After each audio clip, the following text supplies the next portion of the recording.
The 17th of October of 1961, 30,000 Algerians gathered to protest a curfew that targeted only a section of the population that the French state had designated as FMA, an acronym that stood for French Muslim from Algeria. The curfew forbade Algerians from going to the street during the night. This was an answer to the armed struggle carried out by the FLN against the French police in metropolitan France. The curfew was also illegal, as the constitution forbade the use of laws and measures that would target a specific ethnic group. The protest had been organized by the FLN, the Algerian National Liberation Front, one of the main Algerian resistance organizations that had struggled against the French from the late 1940s until the independence of the country in 1962. The FLN gave orders to act in a peaceful manner during the protest, to not respond violently against the police even if they started beating protesters, and forbid carrying weapons, including impact weapons, to the demonstration. The FLN encouraged the whole family, including kids and the elderly, to participate in the protest. To say that the protesters were brutalized by the Parisian police would be an understatement. The police descended on the protesters, beating them with batons, breaking the bones of those they managed to hit.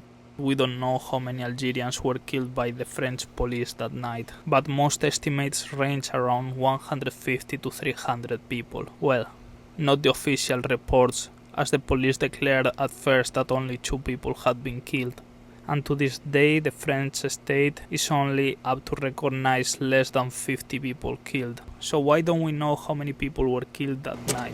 Mainly because of the Seine. The Seine being the river that crosses Paris. The Parisian police used the river to get rid of the evidence of what they had done. Not only that, but they also used the river as a method of killing. While some people were killed and then thrown to the river, others were beaten unconscious or got their bones broken and then thrown to the river. As a survivor put it, the only question they asked was, "Can you swim?" And if you said no, they'll take you and throw you into the Seine. Some of the bodies reappeared the following days, most of them with signs of beatings and torture. While many people learned this way of what had happened to their loved ones, many others had to guess that their loved ones who disappeared during this period were most probably killed by the French police. Maybe that night, maybe any of the days surrounding that date. Because this was not a one-time event, it was just an escalation of what the Parisian police had been doing for a while. During the months of September and October, it was an almost daily occurrence that members of the Algerian population in Paris would be stopped by the police, arrested and never seen alive again. Sometimes their bodies would reappear on the shores of the river. Survivors of the massacre, families of the victims, and people that don't want the massacre to be forgotten reunite every year in remembrance of those who were killed by the French police. During the 2022 Olympics, the Algerian delegation threw roses to the river Seine in honor of those who were killed that night. Apart from kidnapping and killing, the French police also used torture and brutally beat people just for looking Algerian or Arab. To make it worse, some members of the Parisian police had connection with the OAS, a paramilitary organization that was apt to use terror attacks to keep Algerian French. Some members of the OAS are also known for fighting a dirty war for the Spanish state against the independence movement of the Basque Country, but that's a topic for another video. Going back to the 7th of October of 1961, according to another survivor, 9,000 protesters were arrested and held in the Sport Palace in Paris, and then were transported to sorting facilities in the suburbs, where they were kept all night without beds or toilets. The police claimed to have arrested 14,000 people that night.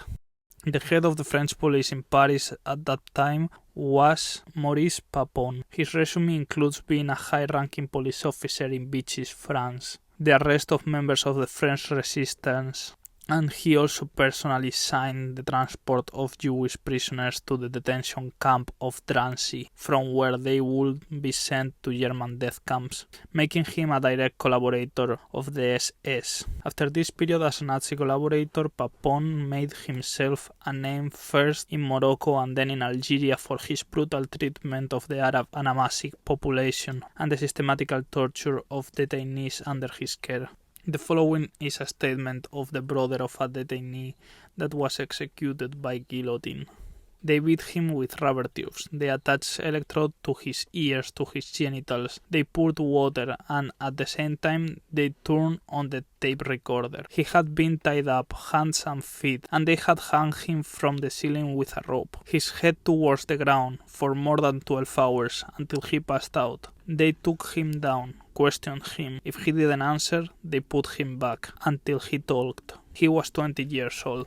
After his period in Algeria, Papon became the head of the Parisian police. After that, he became the mayor of 2 towns until he started to be investigated for being a Nazi collaborator. He was given a 10-year prison sentence in 1999 for his participation in the Holocaust, but he only served 3 years due to health issues. His actions as the head of the Parisian police were never investigated. And even if the current president of France has recognized that the massacre happened, the files related to the massacre and to the activities of the French police during the Algerian War are still not open to the public. Algeria obtained its independence in 1962, less than a year after the 1961 massacre. Since then, the French police has been involved in the killing, torture and beating of many Algerians and its descendants, keeping alive its colonial past to this day. For the second part of this video, I'd like to talk about the French colonial project in Algeria and the resistance against it. Algeria was colonized by the French from 1830 to 1962. Before the French invaded Algeria, the territory was a mandate of the Ottoman Empire. In 1830, the invasion of the territory that we call today Algeria started. But this process didn't end until the 1920s, when the last parts of the Sahara were annexed to it. With the army came the first wave of European settlers that lived in communities racially segregated from the native population. They were part of a project to create European settlements, converting Algeria into a more French or European country. The fear of violent resistance discouraged most settlers from inhabiting the interior of the country, settling closer to the Mediterranean coast. The settlers were not only French, but also came from other European countries like Spain, Italy and Malta. As in many other colonial endeavors, participating in the colonial project gave them more economic opportunities than what they had in their own countries. The arrival of these settlers caused the expulsion from the land and the killing of many Arab and Amazigh populations.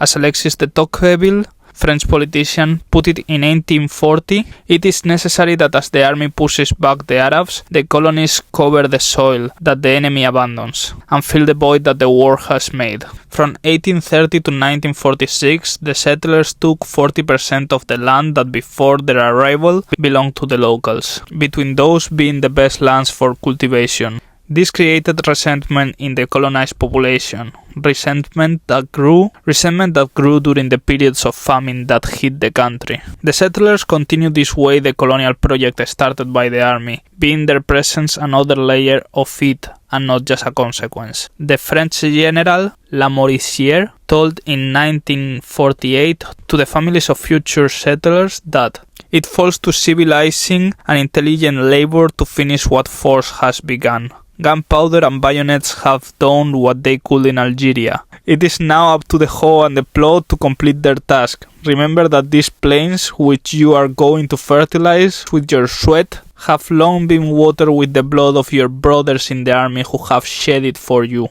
In the 1960s, the settlers and Jewish Algerians were given French nationality, keeping the Arab and Amazigh population out. Not being granted nationality by birth, but having as a requirement serving in the French army between others. This perpetuated a social structure with the Arab and Amazigh population at the bottom, the Jewish population being second-class citizens and the European settlers being at the top. This was added to the reality that the European settlers and Arab and Amazigh population were quite segregated, even if not by law, dividing the land into two different cultures. All of this colonial project was met with the resistance of the local population. At the start of the colonial invasion, a 25-year-old holy man known as Abd al-Qadir united many tribes for the task of resisting what they saw as the Christian invasor. a notion that was reinforced by the behavior of the French and their attacks against the Muslim population, converting mosques into churches and attacking holy places. The resistance of Abd al-Qadir was met with the brutality of the French army that carried a policy of scorched earth against villages related to the resistance. The Governor-General of Algeria, Bougon, urged to his troops in 1942 to destroy the villages, cut down the fruit trees, burn or uproot the harvest, empty the silos, and to seize the women, the children, the elderly, the flocks, and the furniture. Only in this way can one make these proud mountain people bend.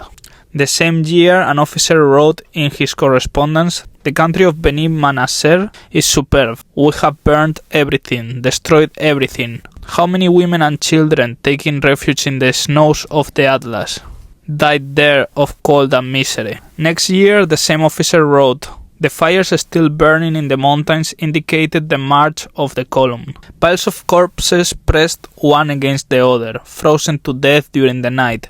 They were the unfortunate population of the Beni Nasser burning." The resistance against the French army by Abd al-Qadir ended in 1947, when he surrendered to the French army. Engels wrote some words on the surrender of the emir. "Upon the whole, it is, in my opinion, very fortunate that the Arabian chief has been taken. The struggle of the Bedouins was a hopeless one, and though the manner in which brutal soldiers have carried on the war is highly blamable, the conquest of Algeria is an important and fortunate fact for the process of civilization. After all, the modern bourgeois, with civilization, industry, order, and at least relative enlightenment following him, is preferable to the feudal lord or to the marauding robber, with the barbarian state of society to which they belong." In 1971, as a consequence of starvation and indignation on the idea of Jewish Algerians getting citizenship while the Arab and Amazigh populations were denied from it, a revolt spread through the territory. This revolt was brutally repressed, the leaders of the rebellion being exiled, and 450,000 hectares of land were confiscated to be given to French settlers from Alsace and Lorraine. During the 1920s and 1930s, the struggle against the French gained momentum with the spreading of communism and nationalism through the country. This led to the intensification of the struggle for national liberation. In 1945, protests were answered with the shooting of Arab and Amazigh Algerians, causing a riot that ended with the death of 100 settlers and thousands of native Algerians killed by the following repression. The way some of the settlers' bodies were found, castrated and disembodied, was used as an excuse for the army and settlers to kill any Arab or Amazigh civilian they would cross. This was a constant in the future struggle between the FLN and the French, attacks against settlers being seen as barbarian, while the massacres carried out by the French were just military operations. The gore generated by one side being broadcasted to excuse ethnic cleansing, while the gore of the other was seen at worst as a sad event.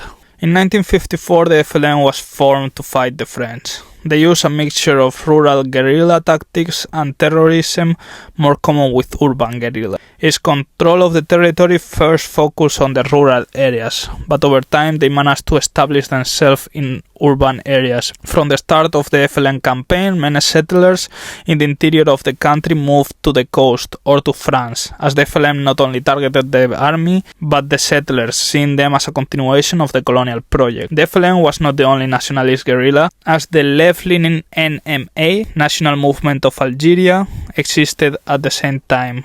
But over time, the FLN eliminated the NMA, taking the position as the main movement for the independence of Algeria. The war lasted from 1954 to 1962. The French state recognized that torture was an ordinary thing to the French army on Algeria. Mass killings of Algerians and the rape of Algerian women were widespread. All of this being excused by the dehumanization of the Algerian population, using the attacks of the FLN as fuel for this racist campaign. In 1958, the French army, with the support of settler lobbies, rebelled and launched a coup in Algeria, threatening to invade metropolitan France if the Gauche was not elected as France's president.